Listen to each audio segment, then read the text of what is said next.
Welcome to Hello. our little stream. Welcome to our stream. That's of course saying that my mic is really loud again, but like I haven't adjusted anything, so it is what Let it me is. check. Seems fine. Like I think yours is a little bit louder, but should be fine.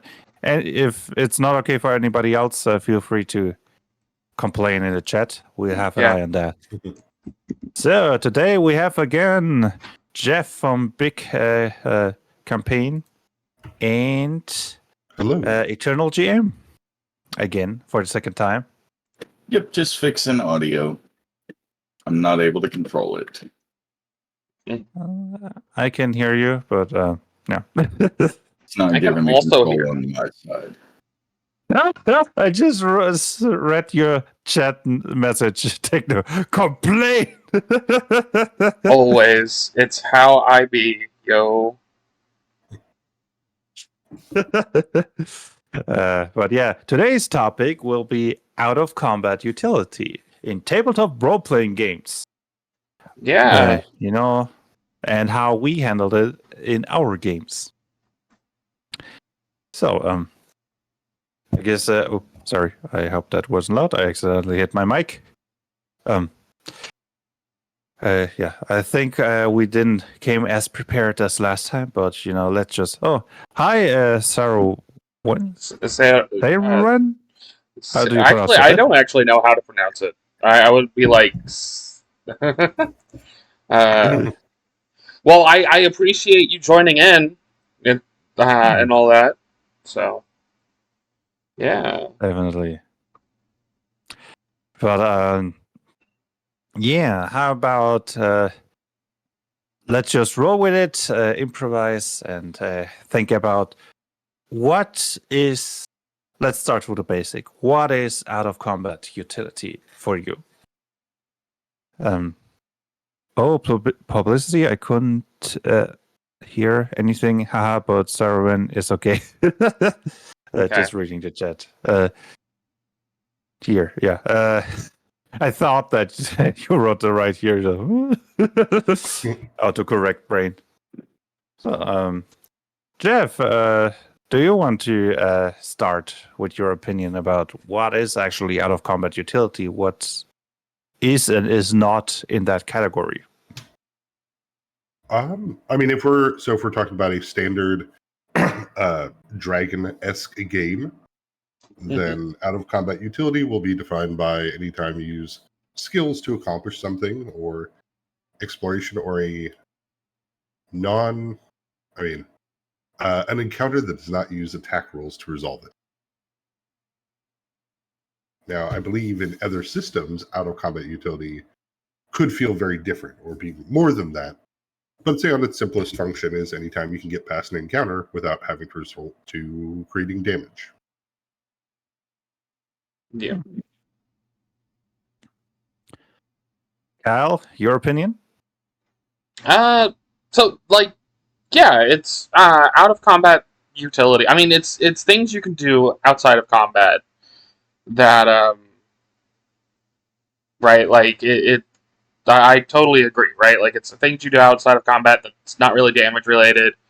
I mean, you could argue maybe healing, but I would really like to classify utility as not non-combat related at all, right? Like I just don't really want. I would like to consider healing on the same sort of aspect for combat, especially dependent on the systems that you have things, right? Like Yeah, I would also say like preparation for combat doesn't count as out of combat utility, and healing outside of combat would count as that, right? You're refilling your resources for when it gets nasty again, right? What about you, Eternal? Well, I remember last stream we were talking about the different tiers of combat, like, and not the combat, sorry, like of the game entirely. Combat, I just feel, is way too over focused. So, like, that was one of the things. Again, we from the very beginning took a big amount of time thinking about how are we going to solve this. So, like, I'd loosely mention some classes having, like, a fighter being able to look at your sword and maybe tell something about your skill or something. Well, that was kind of a touch into how we're taking, like, in our system, social skills are entirely separated out of your normal block of skills. This is more akin to, like, White Wolf Publishing. They have stats like insight for you to actually be able to tell the hidden messages behind people's statements or their body language. They actually have kind of like negatives to your reputation, because in there they have a lot more at stake with the vampires, reputation compared to each other and who has power or authority. So it can play a whole social combat side of the game.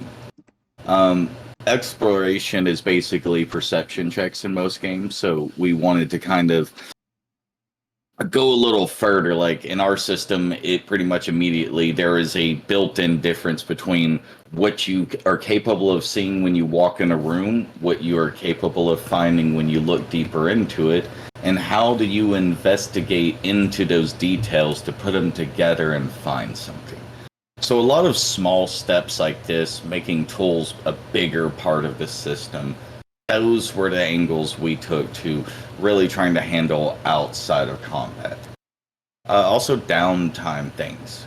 A lot of systems make downtime things. Hey, yeah, just roll this real quick. That's how much money you make, or cool, you accomplished the task. But we wanted to kind of work on designing something that, hey, you started this downtime session and you have these every once in a while, and so every time you're resting, you're working on a project or building something. Looking at trying to turn outside of combat and investigation into its own miniature personal storyline for the characters. I do kind of think that this is a good thing, unless, Blaze, you had anything you wanted to add or say. Yeah, I think that, in my own opinion, I wouldn't add anything else if I add my definition. Most of the points I would have mentioned, you have already mentioned. The three of you. So, like, I think, obviously one thing we need to really kind of define here, because if we're talking about out of combat, we also have to talk about the polar opposite. In combat, and only defining what boundaries exist for that. What is, what actually classifies as a combat. The reason I make that, or making that a stink, is because, like, in my sort of game design philosophies, I don't like to think of combat as just, like, one side attacking another side with weapons. Because I do like to consider more things, more confrontations, is what I normally call them in my systems. Because, there's social combat, right? Like, two lawyers going against each other in the court of law sort of thing. Like, that is a combat in a social sort of setting, right? So are we classifying those as part of that, or are we talking about just martial combat out of combat? See, I would almost say, like, combat being its own tier, you still want to add sections or sub tiers to, like, social, because social does have combat. But in a way, if you have, depending on what stats or skills you put towards your social section, you could technically have a more investigative, exploratory side of social combat. Like, you go insight, that statement sounded weird. Okay, yeah, there is a hidden detail. Okay, let me investigate into that by using mentalism. Let me bring up that guy's memories his mom was telling me about to trigger something. Okay, now I'm exploring the guy's sociability. So now that's a exploration part of social. There's a combat part of social. Then there's just, hey, we're talking. So that's the straight standard social combat. It's like, in combat, I can still yell at you, and a lot of game masters don't sit there and try and engage in any type of social interaction at all during combat. It's just dice rolls and I move here. So they take the other sub-tiers out of combat. And I feel that's what, makes social combat and exploration and these others suffer, is because people think, no, social combat can only be us talking. There can't be any combativeness. It's, no, I lied to you. Did you know or not? It's like, but what if there's more you could do there? We got examples out there. Right. What I like is if a similar direction as you said, Techno. If there isn't too combat is not like capsulated, that there is that both utility and combat and mechanics can bleed into each other. By the way, that adorable cat, Eternal, It's constantly being distracted.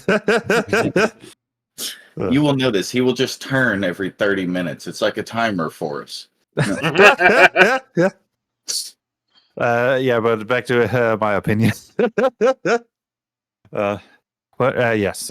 For example, I like the idea that like you can use skill checks in combat. You can use your athletics skill to grab somebody, improvisation skill to throw sand on somebody's side, and so on.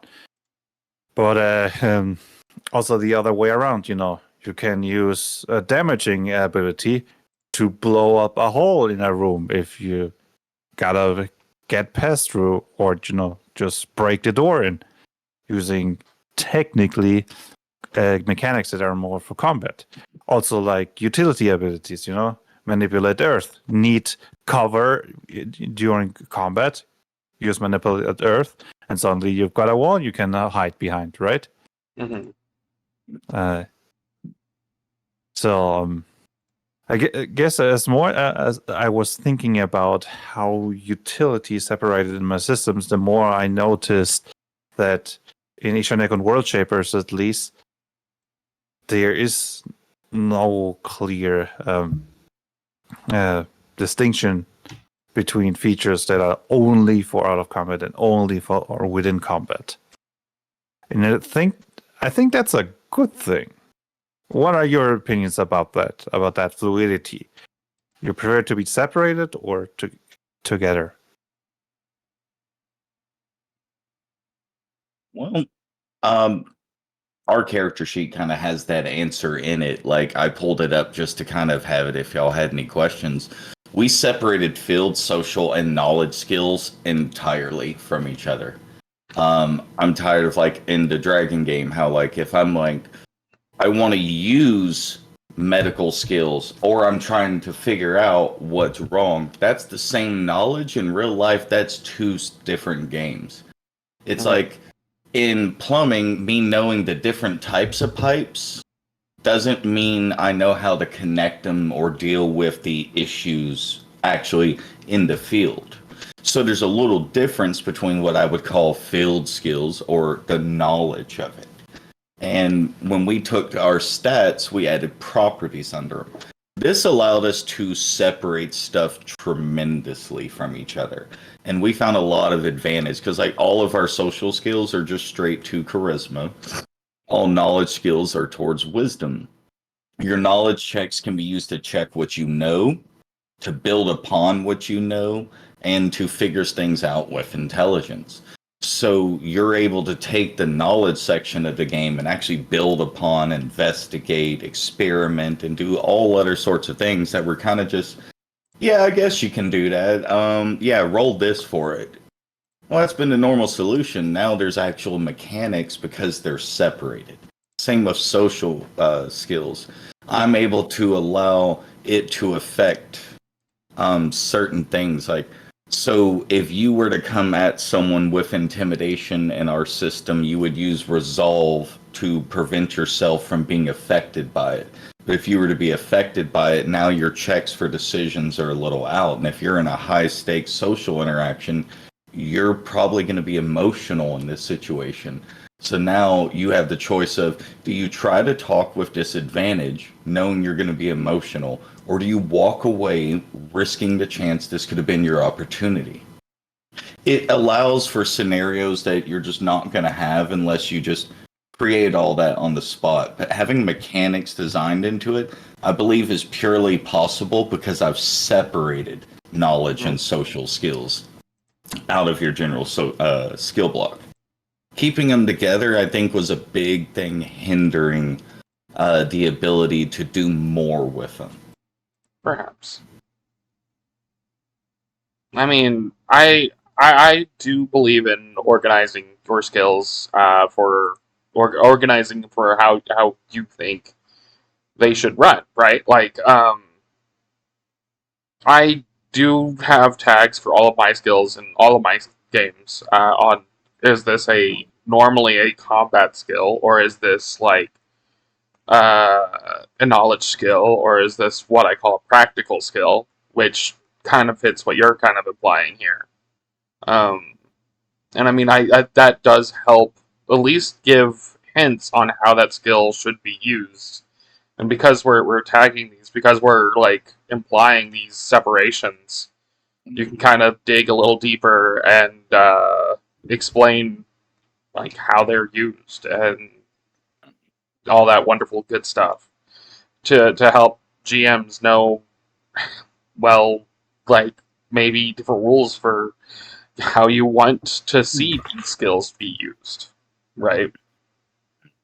But yeah. Okay. Excuse me. Yeah, I mean I'd say it will, let's see here. Using the dragon game as a base. If you're looking at out of combat abilities, it's kind of lacking on that, but because the game is so combat centric, which really the best way then to follow up with that is to make those out of combat abilities not be out of combat, right? Find a way to apply every skill into the combat realms. That way they can be used. Right. I'd say that, I mean, I'm trying to think of a system I've played that has really good out of combat focus. And I'd hate to say like the best one I might have played might be Vampire the Masquerade because they leave things vague enough to allow, because the game isn't combat centric, right? Like, yeah, the last thing you and your 1,000-year-old vampire buddies want to do is to get into a fight that one of you dies. So there's a lot more focus you can see in their skills and talents that are built towards resolving it without an attack roll or sunlight or healing getting involved, whatever. And I think I want to kind of like add on to that because like we're talking about the Dragon game and other games. Like it really depends for those games. It depends on what the Dragon game likes to, especially 5th edition, like to boast that it was built on 3 different pillars of play. I would argue that it was really built on 1 pillar of play, but that's besides the point. But that sort of concept of those, what are your pillars of play that you're building for, what are the goals of the system, is very important. Because, like, the Dragon game, all editions, was built from the core that was from a war game. So yeah, everything is very combative. Vampire the Masquerade and all of the systems that are built from that, or near that in the same like system, are storytelling games. They're literally designed to tell stories, and that is it. The combat for them, not really the greatest. Actually, it's kind of one of the common jokes, at least in my circle, about how easy it is to break a character for combat in the system, because like they have like bad initiative situations where you could literally build a character that can flash in, punch somebody doing massive damage, and then leave the combat all on their first turn. And that's just because it was designed for storytelling, wasn't designed for combat, so a lot of their balances and checks kind of encased that. I think the best non-combat games I've ever seen, or that didn't have that, is because they, from a core, was like, we don't want to build combat. And that was systems like, there is one I read over for a Star Trek tabletop, right? I actually don't remember exactly what name it is. I had a friend who was really big into it. The connection seems to be faulty. Oh no! The connection. Oh no! This needs to be back online again. Test. And it's done again. Plus, you've become very choppy. We I'm- can hear you, but It looks more timed up now. Yeah, sorry about that. I don't know what happened. I do see things are Hey, look, being on the weird today. stream, you're just gonna pause perfectly still, and everyone's gonna have to be like, "Wait, did you stop moving?" I don't know where it started.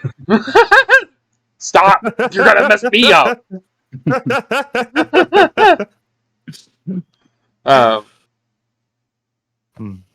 What was I thinking? Sorry. What was I saying? About games that are. You mentioned the Star Trek tabletop RPG that was built with not having combat in mind. Yeah, well, like, it had some combat rules, but it was super lethal. Like, if you got hit in combat, you was probably dead. Right? And that's just because of the sort of thing they was going with of encouraging players not to do combat. Because that's not about being on Star Trek. Like, no one... Not many of the Star Trek stories that I've watched or right, like the Star Trek shows I've watched was like, let's go and just annihilate other civilizations. No, the whole core concept was like, we're gonna go and be friends and, you know, explore new cultures and stuff like that. And that's kind of what I was getting at, is like, for non-combat, like, it definitely depends on the system. What are your pillars of play that you're building on for that normal experience, right? So yeah. Yeah, like definitely you do notice. For example, also with Call of Cthulhu, right? They have like an insane amount of skill checks because like, and it's also a game that heavily incentivizes to avoid combat. One good shot and you're also dead in that system. Actually, the skill checks of Ishanek and World Shapers have been partially inspired by Call of Cthulhu. Only especially partially. Because... what? I said only partially? I'm joking. Don't mind me. Yeah, like, there used to be a D100 system, actually. But yeah, it didn't work out. That was the most painful loss, because one of my early design philosophies for Ishanek and World Shapers was that every dice from the dice set is used often. But it didn't work out with the D100. I think there's one ability in the game that still uses D100, but other than that, yeah. Rest in peace. Yeah. Well, okay, but back to the actual. The actual topic. Again, you mentioned the Dragon game. It has only very limited skills, clear focus on combat, and that's also something I wanted to combat with my system, that you do have a lot of out-of-combat options. And one way of doing that was increasing the numbers of skill. I think the Dragon game has like 16. Ishanek World Shape has 34. Which is still like only halfway to Call of Cthulhu, which I think has almost 50 or something. See, y'all counting skills and stuff, and I have not counted how many skills and such I have. Just because... okay, I can't say that, because in DL cards I know how many skills I have, because there's only 4. But that is a super simple system that is not supposed to expand upon that, like, very often. How about we try to focus on different aspects of out-of-combat utility, and for now, let's talk about skills. Right. So, okay. I think that it will make our discussion more focused. So then I want to start with the first question on skills then, and just, this is more for running tables and such, but like, so less about systems, more just about like running a table, get Jeff involved a little bit. And I was like, guys, I'm going to shoot this question first to him, and just like, do you have a certain like game running philosophy about how often you want to ask for skill rolls, or is it just kind of like when you feel like it? I prefer to have skill rolls come into play when it's something that is being contested, right? Or something that logically would be outside of their original knowledge. Mm-hmm. I'm pretty lenient with out of combat things in my GM style, because for the most part, I kind of believe players should have a lot of the information they need up front in order to accomplish goals, because if they don't have enough in-game info, they'll use out-of-game info. And lead to that dreaded metagaming word that everyone hates. And so, yeah, I find that a lot of times less skill checks is better because you're throwing in a random element that might screw the player up for no reason. Like, it's kind of one of those things of, if this knowledge has to get to the players, don't make it a roll. Give it to them. Because if your game can't go on unless they pass the DC 10 check and they roll a 2, well, that's on you, buddy. That's you put the bike, or you put the stick in your own spokes there. I love that meme. I'm sorry. Exactly. Like, yeah, it's just that meme. So that does mean, though, like when you ask for skill checks, they should be relevant towards either advancing something or giving the player an opportunity to shine. Right. Okay. Like, I can't really dispute that. Does anybody have any things they want to say? Do they have different thoughts about skill checks in the middle of a game? I do tend to be more on the more skill checks is better. Of course, don't spam them, right? Mm-hmm. Everything, if you spam it, becomes bad. But when you mentioned, like, if they need the knowledge, give them. What I love to do with knowledge checks is, first of all, I got like the experience that, especially in the Dragon game, often you don't get to use knowledge checks. So I, as a GM, often ask the players to do a knowledge check. But it's not like, oh, you only rolled a 6, so you don't get anything. Depending on the number, they get a different amount of information, and more reliable information, more accurate information. That way you can still be sure that they'll receive vital information, but maybe give in a few more bonuses and trinkets in there, so that maybe you immediately tell them, oh, the enemy is known to have this weakness, so they don't have to figure it out and stuff. And also, you say like the random element, but isn't that why we're playing? Adding like random elements to let the story not just evolve through our opinions or what do we want to do, but also throw in some curveballs. Otherwise, why are we playing a game and not just making improv theater? I mean, so I want to. Sorry, I wanted to actually comment on that real quick because, I mean, there are systems and there is game design out there for tabletops that are not as random, right? Mm-hmm. And they are still considered games. The randomness factor is there to do what it does, to add that variety. But I mean, to protect, I mean, you don't want to shoot yourself in the foot, right? Like, if you want the players to be able to succeed in their mission, because as GMs, we should want them to be able to succeed. We should give them any basic information or any basic capability that they should have for that goal, right?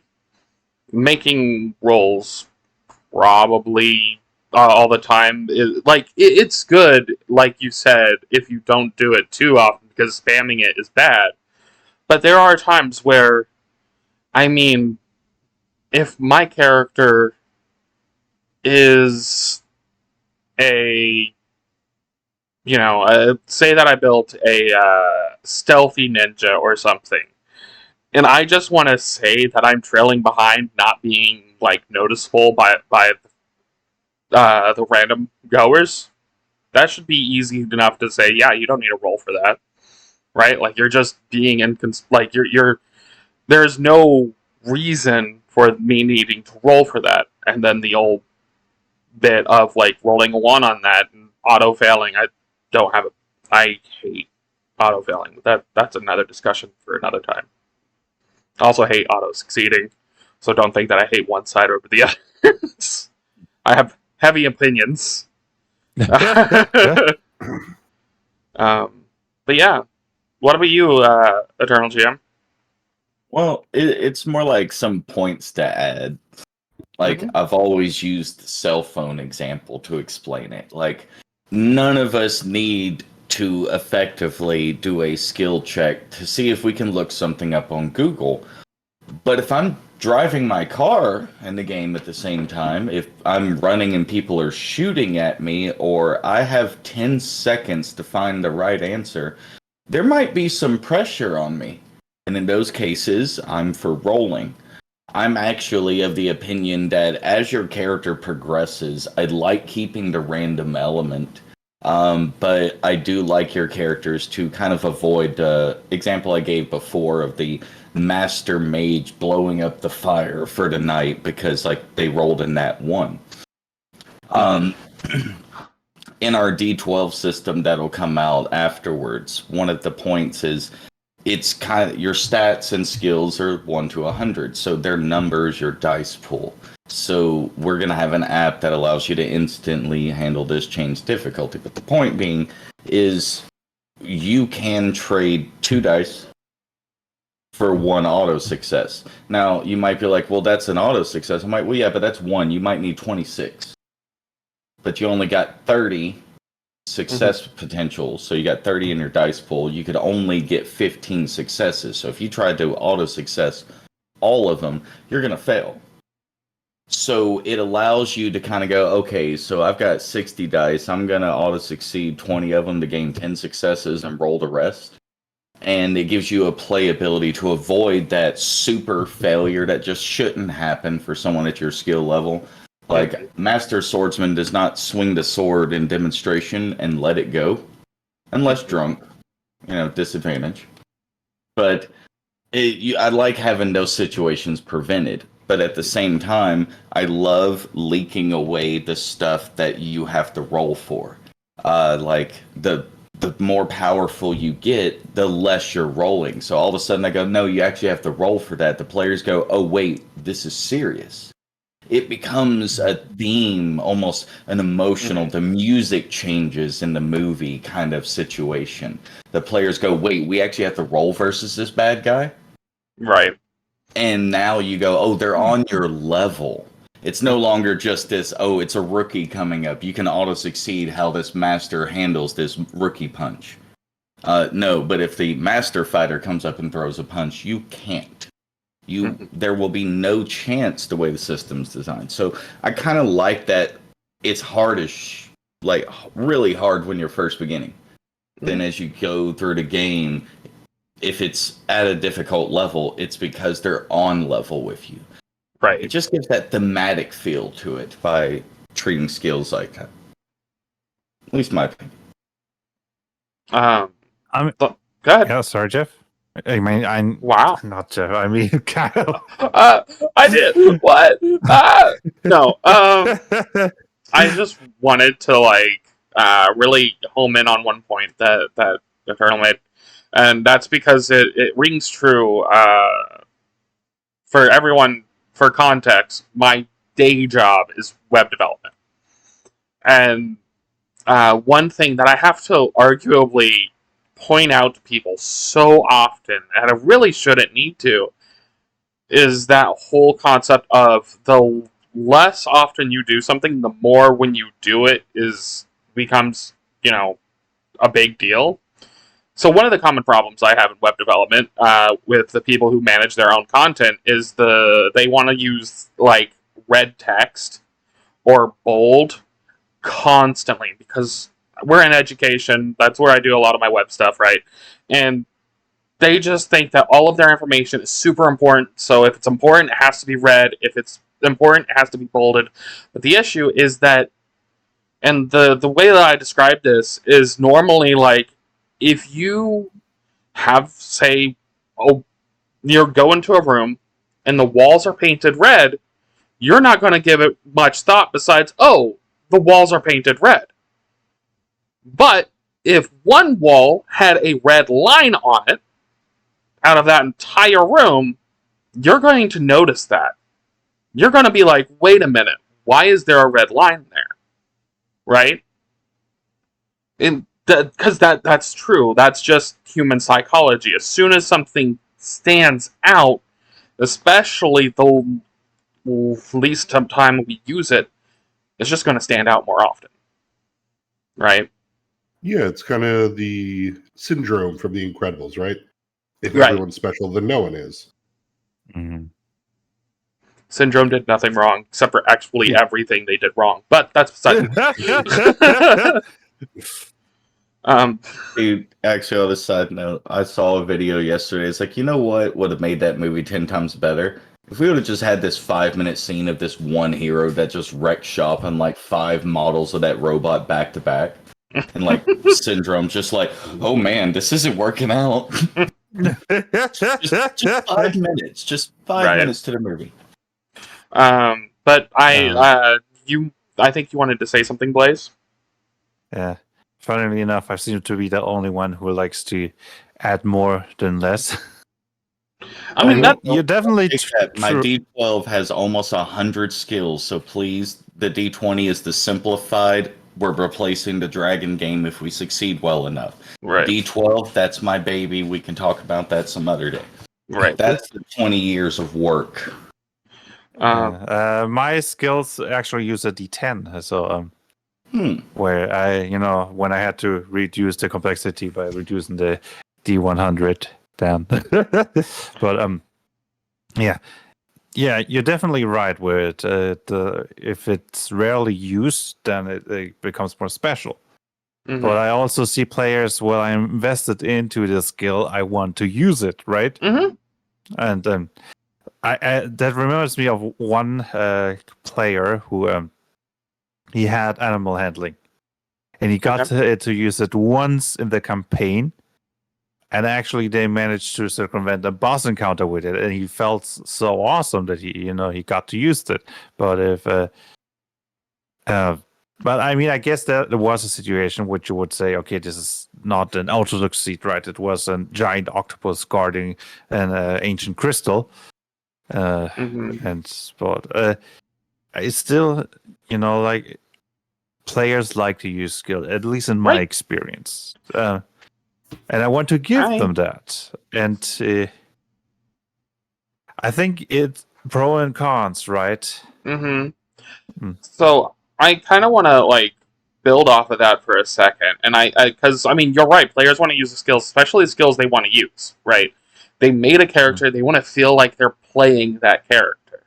I mean, I would argue, even if you don't make them roll the skill, but give them the reward if they would succeed, if there was no actual issue, because the whole cell phone thing, if it's a sort of character where they are just trying to make sure they don't get attacked by a wild dog, and they are a ranger from the dragon game or something, or a druid, I probably wouldn't really care too much about kind of giving them a hand wave if they're truly investing their story into it. But I mean, if that's a crazed wild dog, yeah, that's going to be more difficult. If it has rabies or whatever, then yeah, that makes sense. But that's kind of one of the things that I like to do, at least in the games I run. Not necessarily, I'm not saying that I write this into every core rule book that I write or help with or anything like that. But it's from more storytelling games, right? So more generic games for sure. It's kind of the argument that you would use in a Cortex or Fate or any of those sort of generic systems of allowing the players to argue their skills, what they're going to use, because the player knows what they want to use, right? And as long as they have a good argument case for that, then who's to say no, right? Well, it's my game, I don't want them to... Well, I mean, yeah, but if they make a solid case, for why they want to use that skill, then like let them, right? Even if they may even not even change the number, because I mean I've done that myself as a player of arguing for one skill, but the skills that the GM was like had told me to roll, and I was like, well, I mean, I guess it's the same number. It really doesn't matter, but like in my head, it make my goblin brain feel good. Of well, this is the skill that I actually care about, right? This is the sort of story that I'm trying to tell with this character. Yeah, I do get that. And Ishaneko World Shape has also specifically wrote in the part about skill checks, the GM tells you what to roll, but the player has the right to English word. Sorry, I'm a bit tired. The right. Why don't I know the word? It's a super easy word. You're having a translation error. It's fine. It's not like you speak English every single waking moment of your life. Propose. Right. There we go. I like propose a specific skill check. I know those words. Why did it come up? I mean, at least it wasn't like forgetting the, right? It's hot in here. I've already got like my long trousers pulled up so that I have as much, a little, whatever. Man, it's hot everywhere I am, and I'm not being conceited. It's just that I generate heat, you know? I'm sorry. Sorry, I'm also like just what I like. You know, I have the page open with Twitch, and I switched to Leo to look up the word.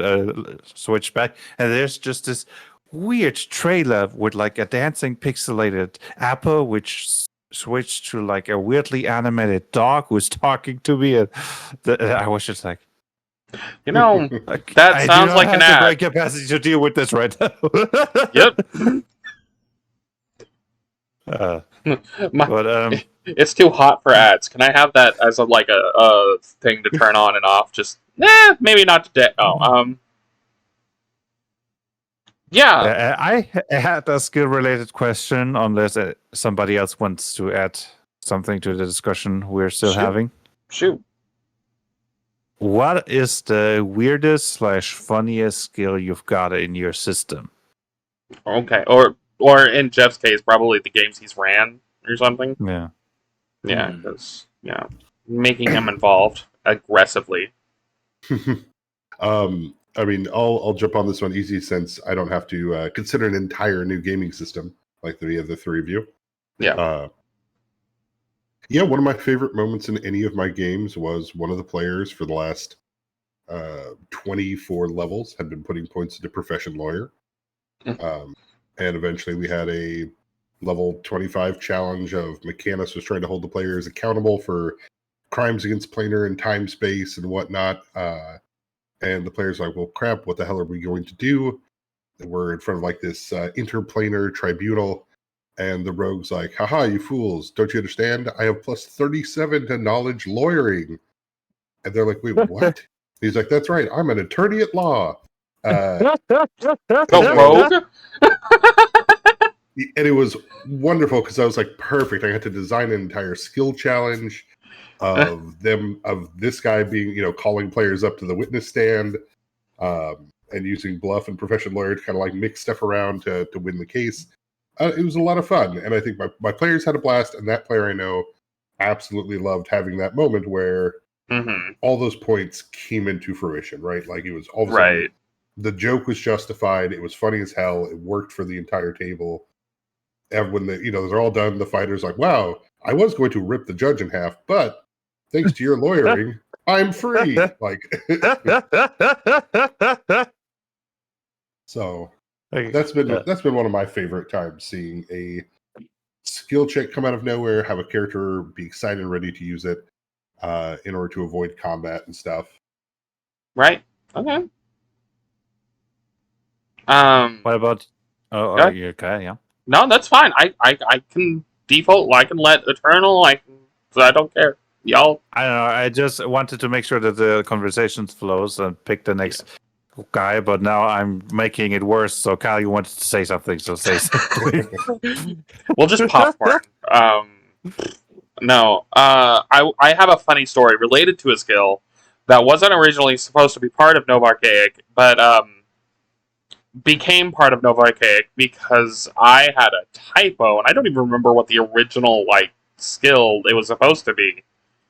But I have now on my character sheet in this rules, I have a skill for seduction because I typoed it on there for some reason. One of the players at a convention game pointed it out, and we just had a really fun time. Just you know what, it makes sense. It's not because I've always been really weirded out. Obviously, just kind of lines and veils. We don't normally go, for myself, I don't normally go into discussion about hardcore, any of that sort of stuff. But when players are trying to flirt, and then the GM's okay, cool, we'll have you roll a negotiation or you're right, any of those sort of skills, it kind of feels awkward of that's so formal to consider that as kind of you're trying to hit on somebody, but yet you're just making a deal with them. That's not how flirting works, right? Well, I've got this 10 item list. Why you should date me? right. And it's just that's not really how flirting works at all. So, if you want to have that in the game, perhaps seduction does kind of make sense as a skill if we're breaking things down, but it just happened because of a typo. And again, I don't even remember what the original word was supposed to be. But Seduction, what could it be? I don't know, right? This Abduction? was no. That's not worse. That's worse. That's worse. Abort. The one I was gonna bring up just seems like it's in almost bad taste now because of that. Even though now that I'm thinking about it, I was like, wow, I was gonna bring up seduction because we have that under wit as a property. Mm-hmm. But no, I was gonna bring up that under awareness, we actually broke it into having your passive perception listen, and the topic is the smell check. I think most games underestimate the fact that you can both smell the same smell, but somebody that's trained in hunting is going to pick up different things that smells. Me in carpentry experience, I will smell mold before most people because I've done mold remediation. You're going to recognize that it's there, right? Yeah. Makes sense. Just a smell check after seduction just seems a little Trumpy. Well, that's why I'm laughing. On its own, it's completely harmless, but I probably wouldn't even have laughed if you hadn't pointed it out. Right. Actually, go ahead.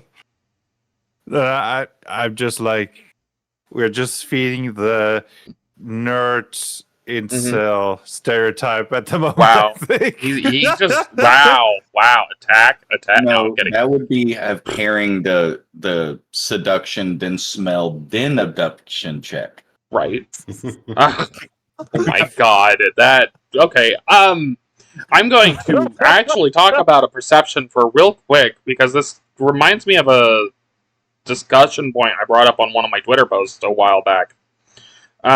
Because I realized with how I was writing one of my magic spells, essentially detect magic, but written in a different way, is that you actually apply that on a sense, and you can pick any sense you want, right? So it doesn't have to be sight. You could apply this detection onto smell. You could apply it on taste.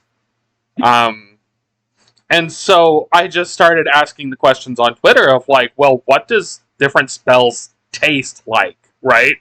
What does what does fireball taste like? What does summon animal taste like, right? And because that I think that adds a really interesting sort of question to like, I mean, would all spells of the same school have very similar themes? Would like, does necromancy always taste like mold and dirt? Well, probably not, because there's good necromancy in the sense of healing. That's a common thing, but it's just one of those sort of thought experiments that I like to throw out there.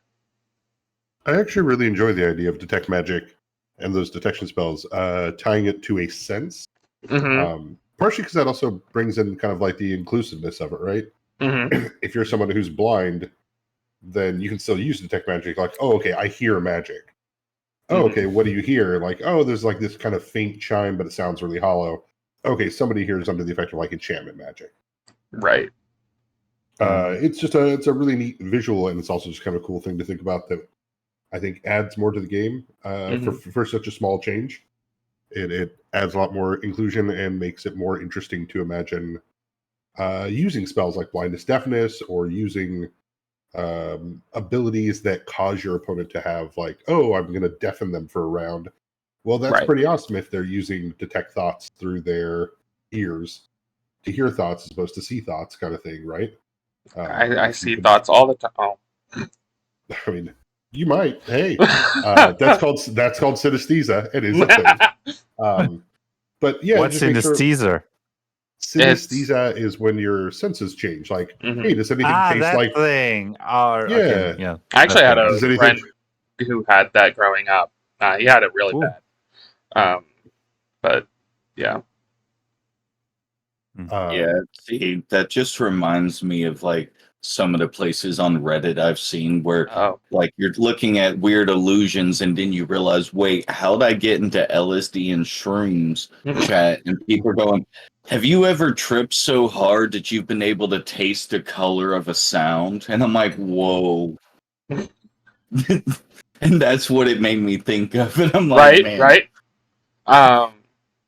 But let's throw the question to Blaze now about the skills. Funny skills. Let's get back on track before we start talking. I think I'm pretty sure that Ishanekon's weirdest skills is the meta skill, which is the skill that determines to which degree your character knows that they're fictional, and or to which degree they're able to get information that they should not be able to get. So if you want to play more of a like Oracle type character, you can do it without shattering the fourth wall.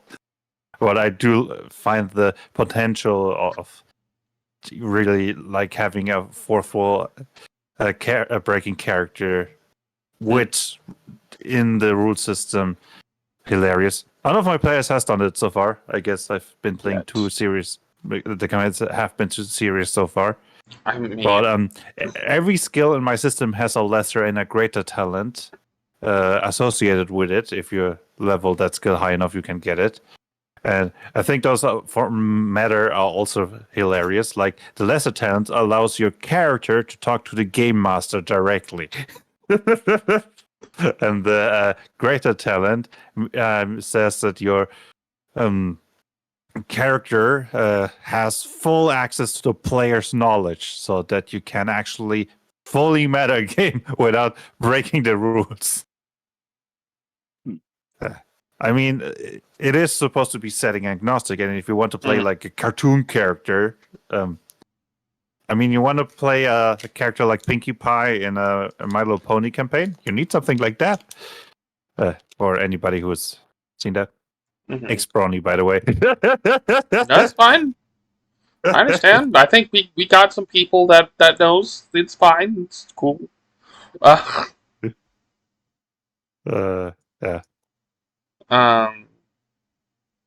Yeah. You seem also silent and serious. I think nobody thinks my skill check is funny. I like the meta thing because it might have. I don't know how like I would bring it directly into some of my systems besides like a campaign specific thing. Right. I had done an Elder Scrolls campaign where, like, I've deep dived into Elder Scrolls. I've broken the game for me. It's hard to play them anymore because you realize, what is the Dreamer? Well, the Dreamer is the Godhead. This could be a hobo sleeping on the side of the highway. We have no idea. This is all the reality of his dream. Sisyphus and oh, I forgot Anu and the top two pieces. This is left and right brain. One is the player character trying to experience the world. The other is the representation of the bad guys, the environment, and everything that could end the character or wake the dreamer. So I had the players all play the fractioned out, broken fractals of the Godhead coming to play a game where he was like, oh, that sucked. I missed these parts of the dream. So when he fell back asleep, all of a sudden the Dwemer were back. The Snow Elves were here. There's history that changed to make this happen. And it's all a big game where Jigalag's return is happening. So the characters came into being like they had just created their characters, except I described the experiences of coming into reality. And each one of them were the fragments of something that didn't exist, except in thought or in potential before the Dragon Break happened. Hence the setting being called Dragon Break. So the meta stat would have actually worked really well in that scenario. Instead, it just became little interesting side jokes. It was like, well, I know I'm not actually a person, but why do I have a memory of this person that's alive?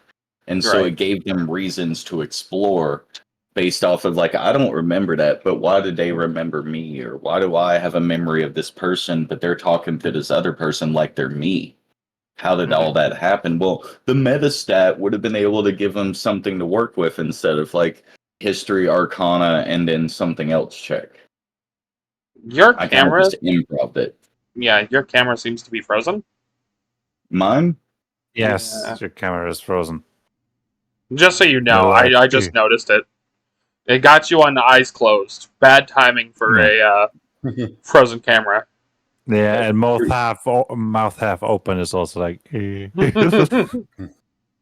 That's called me passing out midstream. Okay. It got you. No.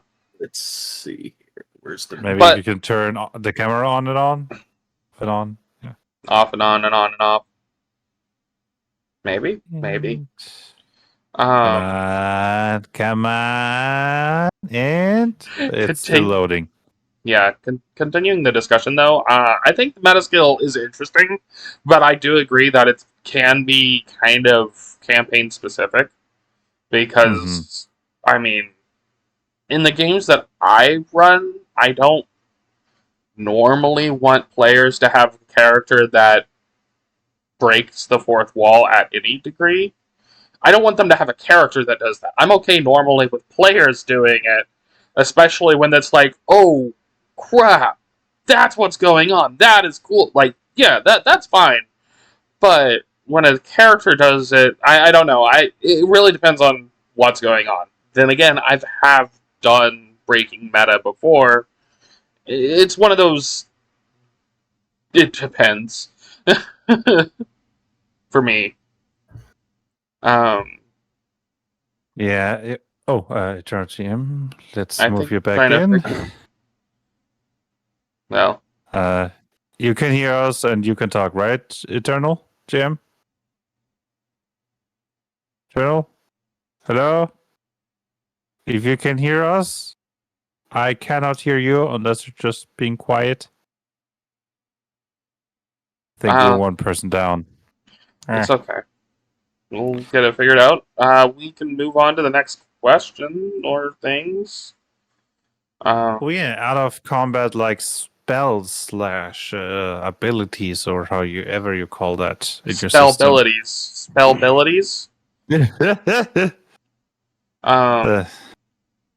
So I think you definitely want to split those up because out of combat spells generally solve the issue, right? There's no check. It's, oh, how do we get from here to here? My out of combat spell is teleport, so I have gone from here to there.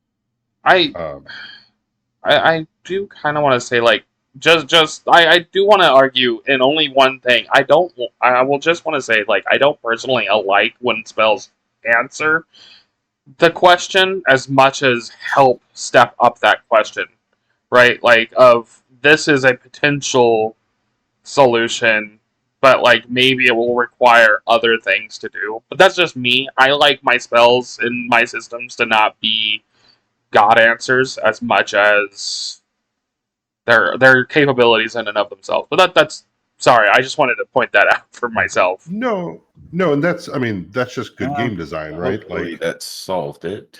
Oh yeah, we can hear you and we can see you. Okay. Excellent. Cool. Like Discord all of a sudden just like stopped. The moment I got out the chat and tried to pop back in, everyone else was frozen. Right. Okay, that's Hi there, whoever you are, random person in the background. Yeah, I'm just like, hello, Google's replying, it's pinging, it's Discord, it's the problem. This is my like mainly tech guy, and he helps a lot with the system as well. All right. Yeah. What's going on, man? Don't mind me, just doing what I do. Okay. But Jeff, go ahead. No. I can't interrupt.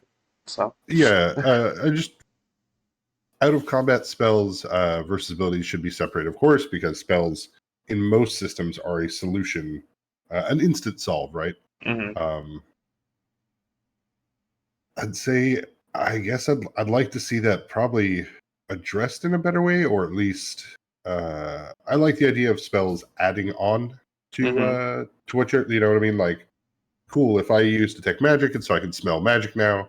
I'm still having to roll a perception or whatever to track that smell, right? Or track that to work with that. So it doesn't solve the problem, but maybe it makes it easier, right? Like, okay, now that I can follow this trail to some extent, you can work with that. Yeah. I guess I'd like to see in more systems having some of these things, I guess, more defined for skills and abilities. Whether that's like, hey,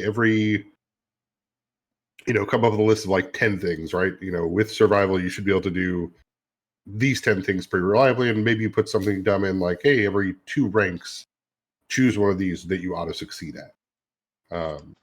Or something like, because I enjoyed that about, I think, 5th edition, where, they say, hey, Rangers, you can't get lost unless it's magically forced. Which means that player is never going to be the idiot who rolls the bad survival check and, oh, sorry, Aragorn, you're 5 days south. You missed all the halflings. Looks like the orcs killed them. And you're like, womp womp. Good thing you're an incompetent ranger, Strider. And by that way, you can take it out and be like, oh, the reason we can't get through these mountains is because some motherfucker out there is magicking at us and is magicking the hell out of these mountains, and this is why we can't cross. It's cool to have that built in. It makes it feel cool because if you're the player who knows that, then you get to have that competent moment, right? And I think maybe that's partially a lot of the out of the combat stuff is giving players a place to feel competent, and especially if you have a game where combat is the focus, non-combat characters will feel incompetent trying to assist in ways that do nothing, right? You're David from Shaun of the Dead, when he eventually, kind of gets thrown out of the group because he can't do anything right. If you don't give those places for success to happen, and this is partially, I think, where I differ from Blaze and wanting to add more rules is, I'm down with more rules as long as the player is asking for them to some extent. Like, I think I personally, as the narrator, am willing to give like, okay, cool. If you have plus 10 to this ability for the most part, if the DC is 10, you're just going to pass. Because I don't like the auto 1 failing on a skill check, right? Like, I shouldn't be able to explode my house because I failed to light my barbecue and I rolled a natty 1. And you're like, oh, well, there goes the entire home instantly. You're like, that's crazy. That's not how fire works at all. But I rolled the 1, so looks like my feet explode. I guess I've never learned how fire works in my entire life. Yeah, it looks like I broke how physics functions. I mean, like Initial Neck on World Shapers at least, and to be honest, also in the Dragon game, it specifically says that like, okay, my system does have critical failure, but the critical failure only means you fail. It doesn't mean you fail spectacularly. Like for some reason, like maybe the cold is wet and you can't make the fire, and it's just like you accidentally burn down the whole city. And also, especially, I do dislike the thing you're an expert master, like among the top 10 on the whole continent, and you have a 10% chance to fail at a simple task. That's why in Ishanegon World Shapers, as soon as you have a skill level of 5 in a skill, you cannot critically fail at it anymore. Mhm. So, because 5 is pretty high, and then I think like 10% chance to fail at an easy task. No, not when you have that level of skill. On the other hand, you can only get a critical success if you have at least a skill level of 3 in it, so that the dumb barbarian doesn't suddenly know about magic runes just because you rolled a 10 on the D10, right? Right. I mean, why is the barbarian got to be dumb? He can be book smart. Gosh, so mean to Definitely. barbarians. I do like bringing up Conan. Like a lot of people just remember as the big strong barbarian, but the guy like snuck past 90% of that like Cobra warlocks freaking guards, and Mhm. he only was the guy strong enough to wield the magic sword, which was an extremely rare magic item, but he was smart enough to know these were the tactics and strategy. Like there were multiple moments he would look in, see what's going on, would go back out and around because he just made a plan. We just don't talk about it. But like, yeah, Yeah. no, he's like a very rogue-like barbarian with like Mhm. intelligent bonuses. It's the one barbarian I go, see, this is why I changed barbarian to warrior, because there's this little thing about how people in society are like, yeah, barbarians are dumb, and I'm like, yeah, I don't get where that came from. Like fighters, like a lot of just martials get that they're not as smart. But it's like there's stuff they know that you will never ever notice. Like, Mhm. hey, don't walk across that bridge. Why? I've made this mistake. Mhm. You know, like that's something because they're out and exploring a lot. They're gonna realize that bridge is dry rotted. You know, there's oh wait, this guy's a rookie. How do you know? He's still got his strap on his sword. He ain't gonna be able to pull it. Walk up confident. Like the guy doesn't realize he's like, no, I'm ready to draw my sword. The strap's across it. It's gonna yank it off of him and pull his belt forward. So if you can see that, now you have something you can go forward with as an advantage. These small little things, I think, add so much depth to the game because, like, it's a combat character that just added something to a social situation. And I feel like there's a lot of games that mess that up. Even the White Wolf Publishing stuff, like Vampire and Mage, and Right. I can't. Geist is one of them. I think there's does- Wraiths. But there's like Too 16 many of of them. It's fine. Mhm. I But believe, I have the suspicion that the reason how the stereotype of the dumb barbarian, the dumb fighter came up was min-maxing. Especially in the dragon game, you only have so many stat points, and if you want to be effective at fighting, it makes sense to drop intelligence. And my suspicion is that, since min-maxing wise, it makes sense to be playing the dumb barbarian, the dumb fighter, that's how the stereotype developed. Even though, as you said, like Conan the Barbarian, the barbarian was actually pretty smart. Mm-hmm. No, that makes a lot of sense, actually. I was going to say, I forget the thing that came on Cartoon Network. It was one episode, but it was about this barbarian character. And no, he was the stereotypical, I'm a physical, like, badass, but I'm an idiot. Mhm. And like, oh, Korgoth of Barbaria. oh, okay. Mhm. I think that's also why you have the weak wizard, right? Min-maxing. He doesn't need the strength. I Even though mean, it could be quite cool to have like an athletic wizard that, 3 X, man. parkour 3 casting. X of the Dragon game. Dude, okay, parkour They're- casting just won they're- today. If you want to have a muscle wizard, You're you just muted, go though. back. Oh, I'm muted. That makes sense. Actually, on that particular thing, real quick before you say anything, I actually solved that with the species 2 race thing. Like our orcs, they're stereotypically strong, but not at all written in as dumb. But they're not magical. They actually have a cap that's lower for how they can raise up their magic because of that fantasy. But we have the Drolkin orcs. These guys intentionally went through hardcore self-surgery, putting runes on their bones over generations until it became a thing. Now they're magically wielding orcs, and they put themselves as separate, even to the point of it changed their skin tones. So I have the smart, crafty orc. I have the warfaring elf. I don't like those fantasies, stereotypes, but at the same time, I made them a race. So if you wanted to play the traditional warfaring orc, well, that's our Groomish orc. They just doubled down on the big, strong, don't take damage as easy orc. Okay, so I was half about to ask you if you're messing with us or frozen. I was messing, and I forgot actually what I was going to say. So, I think we'll just go back into the topic of what we was originally starting this. We was talking about out of combat spells or abilities, and/or abilities, though keeping them separate or together depending on things. And thoughts and statements about out of combat spells and abilities. Yeah. So I'll be right back. I can hear you. Just keep talking. Oh, okay, fine. Eternal, go. Actually, that's literally what our ability die system tries to emulate a lot. For martials, it's really a bunch of in-combat stuff. But like jumping over to the mages, we didn't want you to actually have to spend like a selection on something like Dispel or Detect Magic, suppressing your own magic presence to make it harder for Detect Magic to find you. Identify magical item.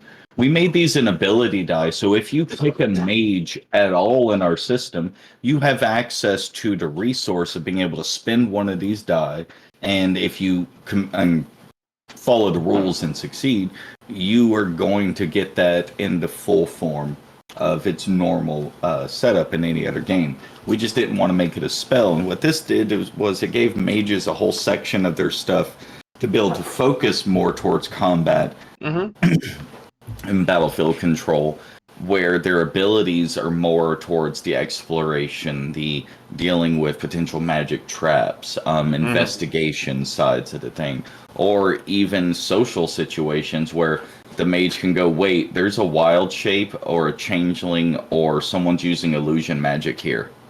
And now the party's aware, even if they can't detect immediately where the source is. If you saw the like D&D movie, they had a great example of that.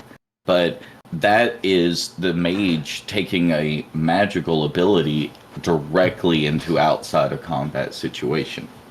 So I believe separating them does create the similar utility that separating social and knowledge skills out from the main bulk of skills accomplishes. Mhm. You seem to have gotten brighter. You mean me or? Did you change shirts? No. No? No? Oh, it just looks It's still brighter. the same green shirt. Okay. I just had, technical break, as we like to call it, at my work. Right. But yeah, the ability die system is the main thing to use it. Our mystics have similar thing for being able to read mind, read the emotions, or like conversation leftover remnants within an area. So they can actually read the mental energy from an area, an object, or a person. They can suppress their own mental signature for the similar detect psionics that exists for them. So this whole section of ability die gives them complete usage outside of combat. That wasn't necessarily the original intention. Its original intention was just what all mages should be able to do because you're a mage, or what all mystics, or all marshals, all technicians. And typically, they all exist outside of combat and utility, besides the marshals, which obviously it's to help with the martial caster balance. Right. But technicians, they get stuff like scavenge. They can search for an item that can be used as an improvised tool for one of their skills that involves a tool. And they have the level 1 feature of technical skills, which means they can use an improvised object to substitute for tools they at least have the trained level of proficiency in.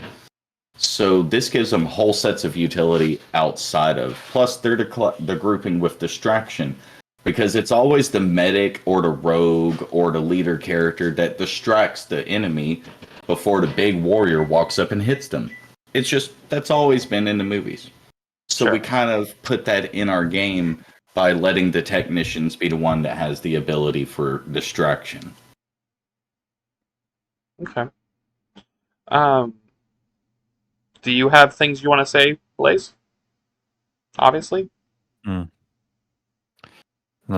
what was the original question again? Or was You're the one who asked it, my dude. It was the stuff outside, like spells. Yeah, spells and abilities, not combat. Yeah, just generally talking about. Oh, sorry, I thought you said something. Yeah, like I said, No, I'm just giving you a hard time. I'm tired.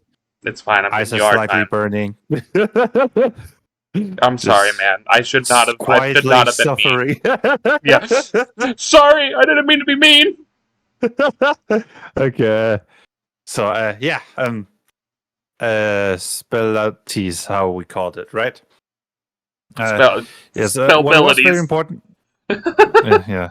Well, or spells or abilities and or abilities, because keeping them separate is good for a lot of the tabletops that exist. Because in like what Jeff said, in some systems, spells are answers, abilities are not. Right. Well, in my systems, abilities work more like spells, right? Even though the source with which you can flavor it can be different, right? I have like 4 power sources: technique, technology, biology, and supernatural. But I guess that's a little bit on the side.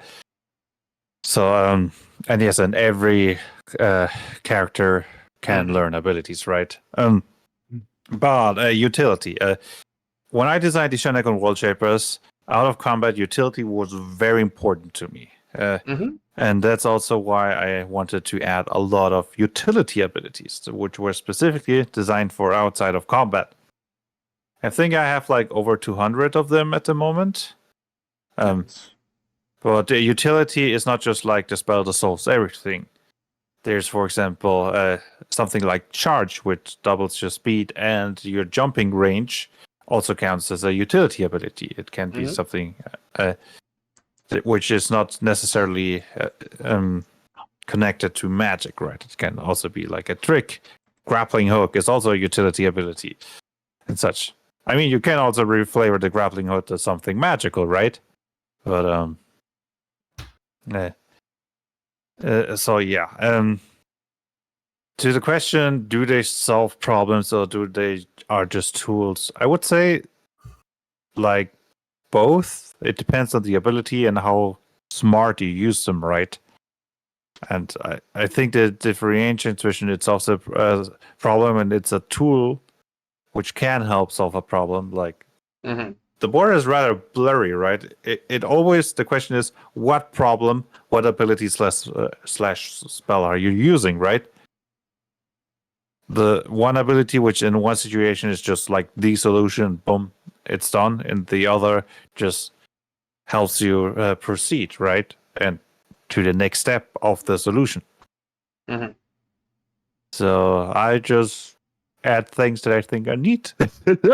I got an idea, I write it down. Yeah, also, I think these talks are also a goldmine of ideas.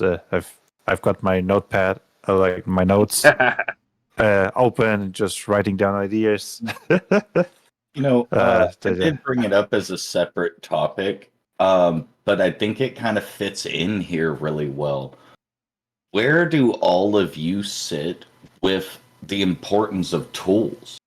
Our system took tools to the level of, so if you've got a hammer, like a metal hammer, not a mallet, the metal hammer could be something that fits in a smith's kit, or the carpenter's kit, or this kit. So a kit does not have generic tools. Generic tools can fit in multiple kits, but a kit and a tool could both be required for the task. A station would be something like, okay, if you need to smelt metal down, you're not doing that walking down the road or in the back of a horse carriage. You need an actual station. Now, up to a level 3 station could be, this is the epic dwarven forge of the moon. It's 10,000 years old. It has special tools, and it makes a special kind of metal. Now, hold up. Now, with tools separate from skills, separate from knowledge, we have a dynamic web we can work and intermess with. And I think that added a lot more to the game, specifically in the areas we've been talking about of outside of combat utility. Did you want to say Cal? Now hold up. Dwarven Anvil of the Moon? Are your dwarves associated with the moon? No, but a rock could have fallen from the moon and become this really cool gem that they worship as this old gem. Okay, sure. I just wanted to make sure, like, you don't have moon dwarves over there, right? Like, I have some questions if that was the case. Dwarves. I have a set of dwarves that their race kind of decided, look, we still like the mountains, but we're going to live on top and hunt and live that kind of style. You sure they're not just calling the metal ass? No. Wow. Audie came up with some. It's like, well, what happens if dwarves have no mountains? And I'm like, well, what do you think they do? It's like, well, what about a big fissure in the ground and they like burrow into the sides and use like zip lines and stuff? And I'm like, that's perfect for the crafty dwarfs. Mm-hmm. Okay. Mm-hmm. So like, I like doing completely weird and different things. Oh yeah, no, I get it. I do too. I wanted to point it out just because, like, that to me is just a fun concept of, I like taking things and putting them where we don't normally like to, or don't normally associate them with, because I think that there's always good ideas with that. Like, moon dwarfs would actually be a really fun thing to have in a game. My actual thought, just to let you know where that came from, is like, yeah, this moon's light, specifically every point that at least for a third or a portion of the year, its light could travel down this one thing and hole because it hits these crystals. It actually creates this refractive light structure that's almost like stars throughout their city. So the moon and stars are actually a part of their society. But if you learn their type of moon and star navigation, it would mess you up the moment you tried to use it up there, because they're using crystal formation, not star location. So they're actually two different skill sets, even if they're called the same thing. Mm-hmm. So they are an idea. They're just very, very, very in the beginning. There's not much to them yet. Yeah, like that takes time, right? I also have like this fantasy setting in the back of my head that I want to eventually publish for Ishanek and World Shapers, but that's also very early development. But Sermon wrote something. I don't know why, but Moondross, my mind connects connects up to them David Bowie. David Bowie. My mind actually went to Clefairy, right? You have like little people living in the mountain, connected to moons, rocks. So what do you get when you cross Clefairy and David Bowie? Moon dwarfs? Okay. I think that's the birth of the moonwalk.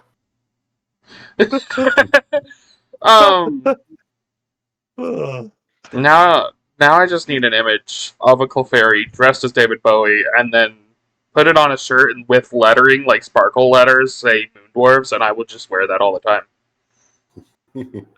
Be wary of the stream. Sometimes we create abominations. Isn't that right, Jeff? All right. It has No one is before. more guilty of Why that did you have to than make I me am. think about the I fucking have- horse? God damn it. I have to tell on myself for a game master creation mid moment. Mm-hmm. So back to the Elder Scrolls thing for a little quick thing. We're in Shea Gorath's realm, and I decide, oh yeah, you go under this place into the sewers, and one player goes, wait, we're in the Shivering Isles. What do you mean sewers? And my mind went, wait, why would there be sewers? Shea Gorath, why would he do this? And I picture him walking up on someone taking a crap and being like, that's fun. Let me try. And he craps a feces elemental. And now these are the sewer systems. And I created this in like 5 minutes when I went to the bathroom because I'm like, I need to take a moment to think about this. I came back and now we have this NPC that was there for the next 6 sessions. And sometimes your ideas are the bane of your voice because try talking like a big crap monster.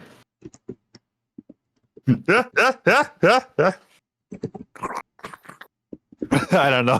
That was just my first thought. I put a voice to it, and it was like you crunch your voice and you put a wet sound through it, so it really actually it hurts.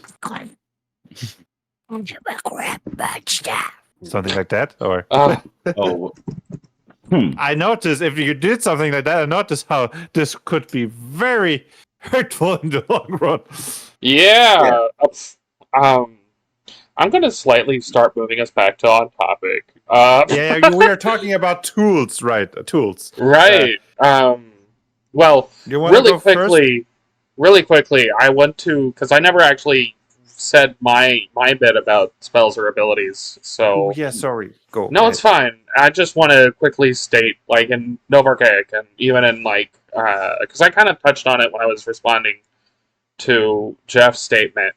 I like to have spells and abilities, like out of combat concepts, to not be direct answers. I don't like direct answers because I would rather have it to where things are designed in such a way to where. Actually, I'm going to explain this more into the kind of level up system of Nova Archaic because it really explains everything of how I feel about a lot of this. In Nova Archaic, every character has goals.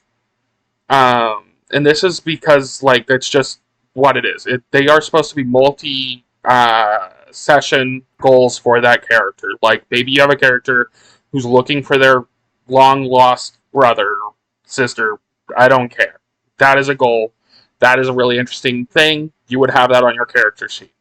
I design, or I want the design for the games to be those sort of statements to kind of slowly be answered. Like, you will have to, on multiple occasions, look for an answer, not just one answer, that kind of builds up to it. So, I don't like mega teleportation spell that you can cast at will to be able to go from, Chicago to New York. Like, that doesn't really add much of anything. If you can do that for free, what does that add to the story, right? And that's kind of the point that I kind of wanted to make. My spells and abilities are normally pretty low level. Now, you can have higher powered things, but they're going to require a lot more out of the character. They're going to add on more, for lack of better terms, taxation to getting those answers, right? So if you're wanting to teleport from Chicago to New York, you're going to need a lot of power sources, right? You can't just write the scripts and be like, yeah, cool. No, you're going to need to do so much more, and it's built in to do that, so that you can kind of like figure out, okay, well, this is what we're going to need to do then, and make a plan around that, so that becomes like a big part of the exploration for the character. Whew. Okay. Now, tools. Want to continue? I'm okay if somebody else wants to start this topic, since I just yielded really quickly.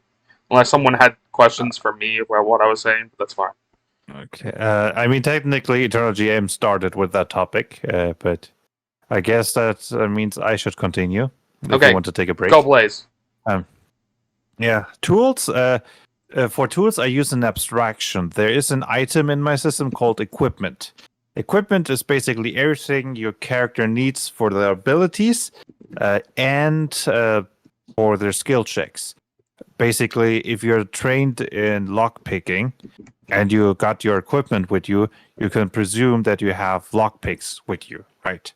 Or if you are trained in engineering, be it like that you're a smith or actually like more than an engineer, you can presume you have like your smithing hammers and tools to fix your weapons and armor, or screws and stuff to work on things. Again, it's the thing. If you're setting independent, you have to work with abstraction or go into insane detail. But tools, equipment is an actually pretty important item. It can be upgraded to give you boost, be it to vitality, willpower, boost your abilities, boost your crafting. You can have multiple sets of equipment with different kinds of upgrades to use for crafting and such. And yes, and crafting is a big part of my system, and you require your equipment to do so. So even though it's not as specific with a smithing hammer, you can do this. I would still say this tools are a big part of Ishanekon World Shapers, even though I use them fairly abstracted in the form of equipment. Okay. I mean, one Jeff, thing that gets never mind. Sorry. Nope, that's fine. I guess one thing that gets lost with that kind of abstraction is if you want to have that fine comb survival management, right? How many torches do we have left and such? Instead, you can say, okay, we're adventurers, we've got our equipment with us, we can presume that we've got torches with us, right? Yeah. Makes sense. Jeff, do you have anything to add before I start spieling? No, not about tools as a whole. Okay. So I'm going to go ahead and say one thing of and this is going to be a shock to everybody, because I'm going to complain about the Dragon game yet again.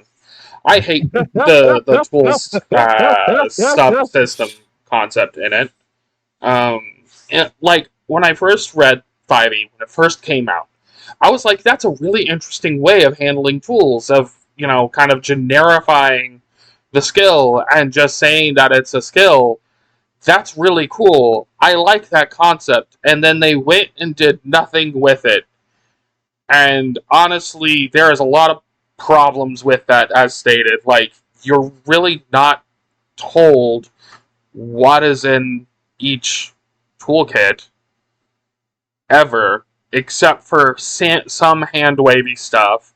But then it's pretty much up to the GM and the setting to really put in what is in there. And I kind of am always annoyed by that, because I've had bad experiences with some GMs who I would think something would be logically in a tool set, and they'd be like, I don't think so.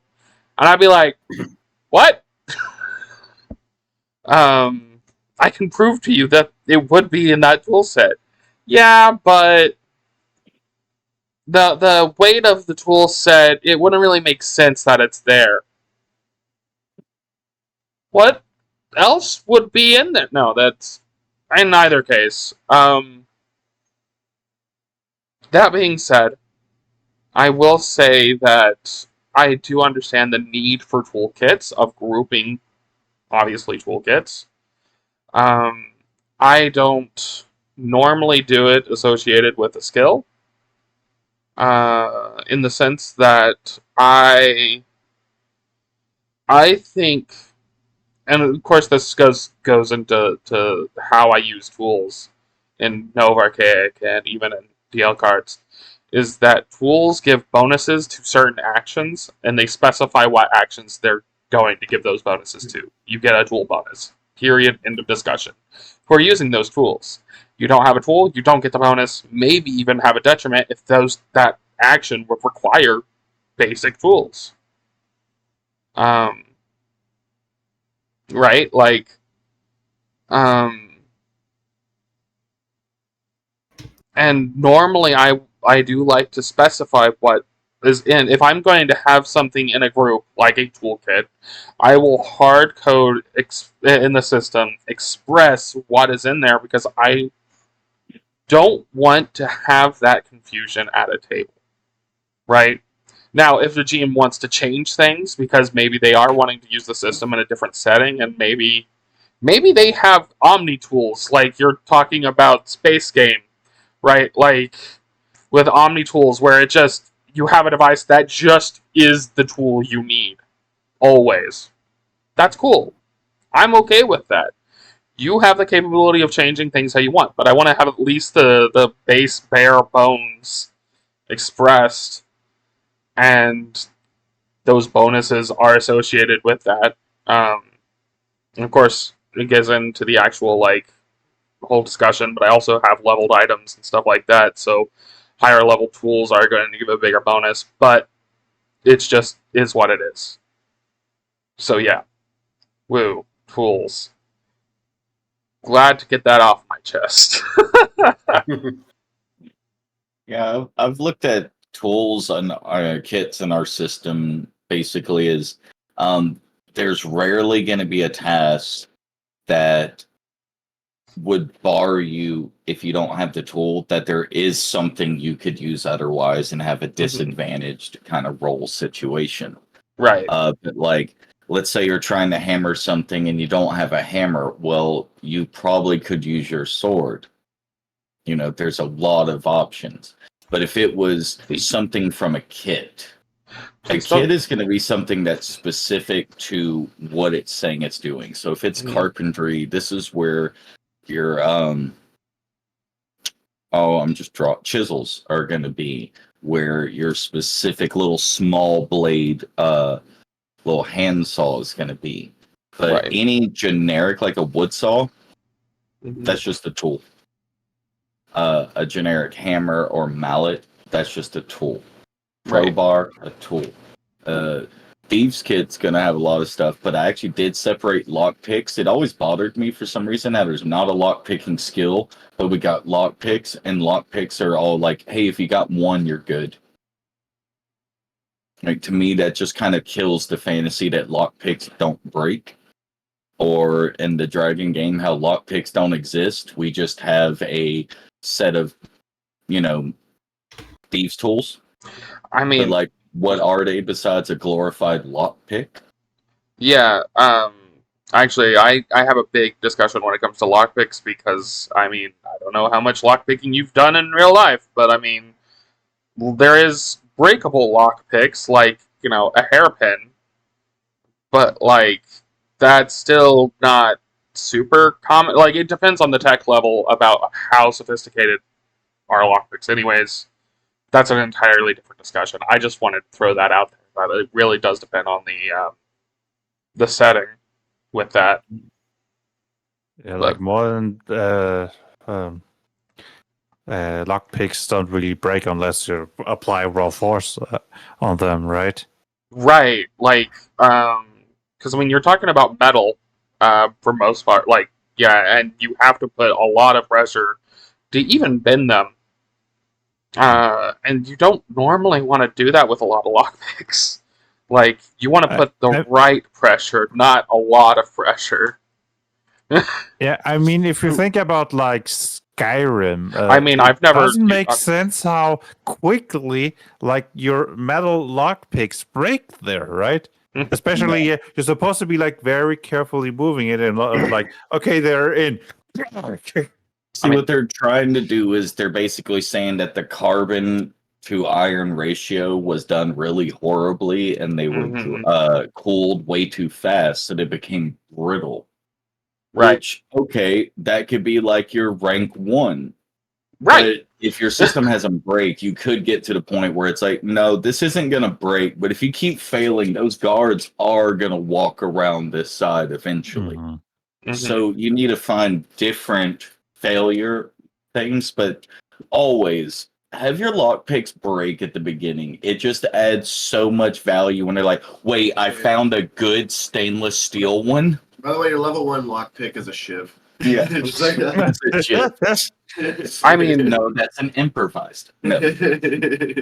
Yeah, unless the purpose of the tool is to break, I kind of feel like it's just punishing players. right. Not in a horrible way. Like if your system is built to have those kind of breaks to bring in that realism, solid. But the system has to be built for that, because it feels really silly to imagine, all right, everyone, you're stuck in the dungeon. What do you do, rogue? And it's like, I'm going to try to break the thing. Oh, I'm going to try to open the lock. Oh, you failed by 5. Your tool's gone. You're useless. Shut the fuck up and get in the back. Fighter, what do? I'm going to try to sword at it. Oh, it looks like you rolled the 1 on your sword. Your sword explodes. You can't get out of the jail because you're stupid. Wizard, what do? I cast open lock. Oh, don't worry. Don't roll about it, buddy. Just walk out.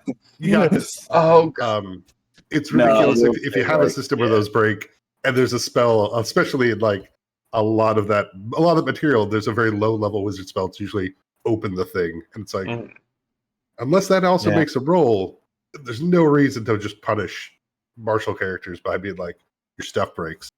There's always a chance for it to break, but you could never fuck up magic. Well, the one thing is that your casters, the way, like, let's just the dragon game again. I've never had the problem where martials, if designed to be balanced, are ever going to have the problem of their weapon not working.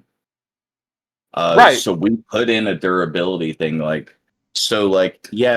if you roll a nat 1 on your actual damage rates going against hard armor that has the chance to damage your metal weapon, you do actually have about a 5% chance of damaging your weapon.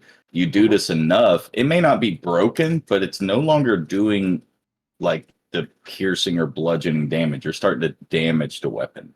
We wanted some element of that because it's either you just hit them or you don't. In our system, you actually are able to damage the armor. Once the armor is broken, they still have the negatives of wearing heavy armor, but none of its benefits. And this is where our bleeding and wound system will take you down quick.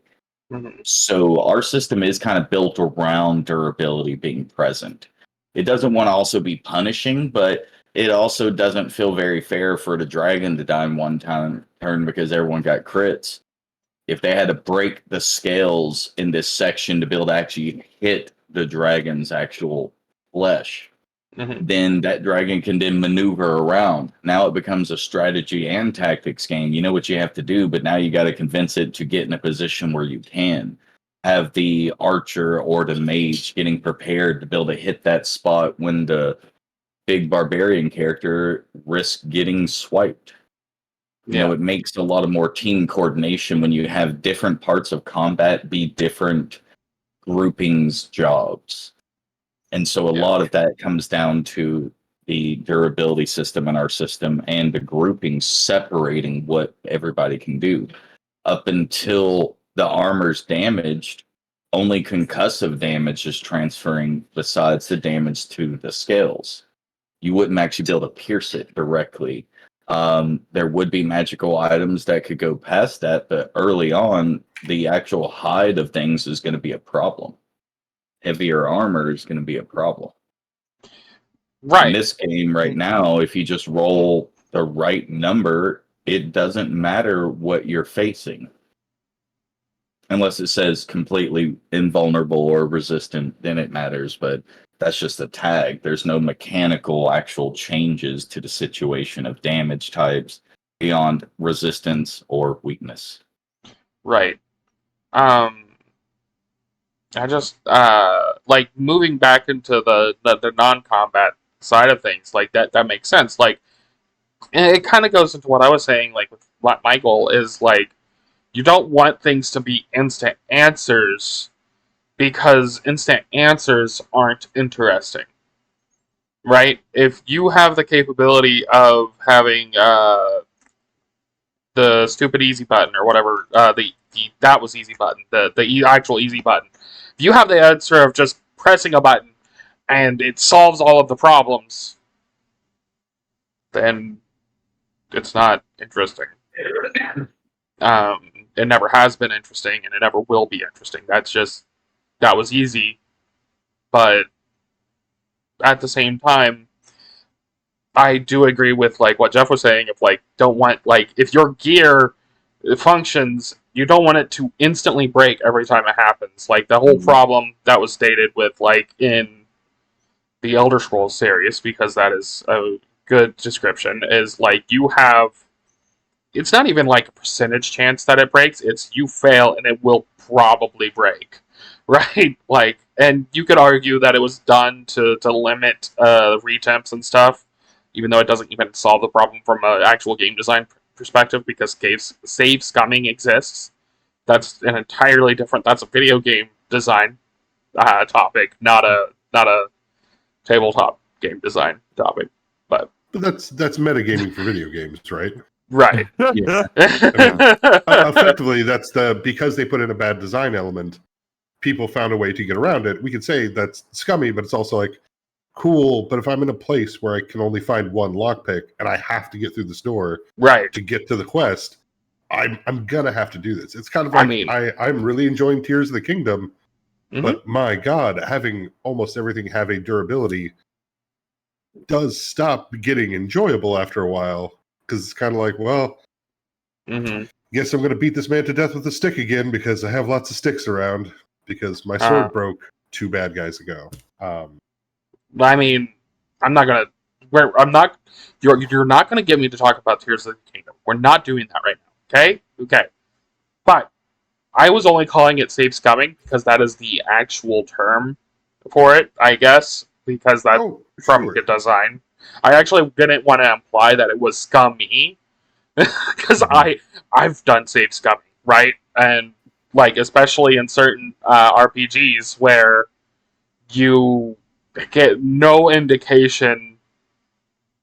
I mean, especially in Elder Scrolls games and those things, because like I want to play certain characters, but then their skill system is literally not useful in the sense of the actual thing of like, I want to be this good guy or what have you, but then I have this percentage chance for my actual option to matter that I choose. That doesn't feel good, right? Especially in a video game sort of setting where it's like, I mean, whatever, but yeah. Woo! No, I think this was an interesting topic for all of us to try to touch on. It also goes to show how much of this ecosystem is built around combat, because we couldn't help but have to define our non-combat options through combat. Like the conversation, no matter what any of us kind of tried, inevitably comes back to how combat's being held up by the system in order to justify non-combat, which is just kind of interesting. Like I was trying to think, we had our Vampire the Masquerade at the beginning. I guess Call of Cthulhu is another one that really says like, don't fight. It's not going to be good for you. And right. Even in that game, it becomes very hard to not see people get stuck in that mindset of like, well, the way to solve the problem is to kill the monster. Right. Murder is the best solution, or arson. Arson's a good second. I mean, I know you can you can accept this answer, Jeff, because I know, because we've talked. You play Magic, and like it goes back to in Magic, the trading card game, the best form of removal is player removal. If the player's not there, then you don't have those problems. And I think that kind of goes back to the beginning of this conversation that we all had as well, is it's, if the system's going to be combat focused, there's nothing wrong with that, but I would say that it'd be in everyone's interest to like look at everyone's skills that you have in the game and make sure each one has a way to be combat applicable, so that a player, no matter who they are, what they've built can find themselves being useful in combat, right? Whether that's being able to use professional lawyer to like distract for a round, right? Like, or if you want to say like, hey, some skills can be used as a way to, oh no, please don't kill my friend. He's really important. And the bad guy doesn't swing on the down fighter or whatever, because you've convinced them with a skill roll or whatnot. So you can try to end combat sooner, kind of thing. Like, I don't know. You show them that sexy leg. Whether you start want to bring in the seduction abduction combo we talked about earlier. Oh my god, no. But yeah, no, and that's a big thing. Know your pillars when you design. Even if you're just designing a tabletop, like not even a game, but you're designing just a few sessions of a set. Like you're gonna run a game. You should consider the pillars of play that you want to focus in on. If you're gonna be having a bunch of social things, then make sure you're thinking about the socials and their applications, because I mean, there's nothing worse than when a player builds a character thinking the game's going to go one way and then it doesn't, and so their entire build is trash. And that's an entirely different discussion, but it's still, I mean, it's not even that entirely different. It's another deep part of this discussion. Because, like, it just exists. It just happens. Of someone might go, oh, yeah, this is going to be a very social intrigue. Mainly, like, this is sort of Game of Thrones level bullshit. But then they go in, and it's all combat, and they just, like, I built someone who's never held a sword in their life. And yet you're wanting us to be in a combat, like, 5 times in 4 hours, right? Like, but there is one thing I wanted to kind of pitch out there as well, and it's another thing that I did a while back, another thought experiment, and I think that it would be a really good way to end, since we are getting close to the time that we would be ending. So before I say that, is there any final thoughts anyone else wants to say? Just a real quick thing on the durability. I don't go as far as it was mentioned with everything, yet I do think it has importance. One failure shouldn't be what breaks it. It should be where other games put that extreme failure in that one situation where things can get damaged, and it should take multiple times, and as you get higher strength materials, you should add to that. So our system has been built in to increase the durability of certain things up to including magical. So I feel it needs to be present, just not so consistent that it literally becomes an every session thing. And also by throwing a repair kit really simplifies that, as long as you got a character that's a technician who can do it. I mean, that repair. It's a question, realism versus simplification, right? Some people want the realism, some want to be simpler. In a system like mine, it wouldn't make sense to break, since I don't even count ammunition with range attacks. Like, I specifically took it out because I want to go down the simplification route. But that doesn't mean that the realism route is a bad idea. Just for different people. It's a tool to our game design, our game mastery toolkit. And I mean, that's the thing that should be stressed always, is that there's not normally that is always going to be bad. There are always good and bad cases for all this sort of stuff, right? Like the abduction skill. Please stop. Yeah, I'd say that in a game that uses as much randomization as the games we're talking about, there are no absolute statements, right? Somebody can sit there and tell you why this is the most min-max build in the world, and you go, cool. But if you roll a nat 1, then it just doesn't matter, right? Like, well, yeah, but I mean, he's literally the best character. It's like, yeah, but we all have a 5% chance. The 5% monster comes for us all. But what I was going to say RNG. is, yeah, God bless his passage. As I was going to say for Eternal, I enjoy the idea of taking that triangle, right, of combat, exploration, and social, and kind of like you mentioned of introducing those elements. If you are going to have a combat heavy system, would be introducing those elements into, if you wanted to make a, quick draw, Western or samurai style, Iejitsu, whatever, you can have the exploration be the main part, and the exploration is explaining the character, right? That is rolling your checks to be like, cool, they wear it on their left side, it's this damage, it's blah, blah, blah. And you can have exploration be how you get into the one-round combat, which is I roll and I slice his head off. But you can have that build-up, which gives you an out-of-combat experience of that cool anime standoff scene, right? Where everything zooms until it's just eyes versus eyes, and then twing, and you do your thing. I think maybe a lot more games could kind of benefit from taking a look at exploration and social as ways to round that combat out. Whether that is using social stuff in combat or finding reasons to, through exploration concepts, be able to win the fight ahead of time, kind of thing. I think there's a lot of design idea and potential there to be able to tap from.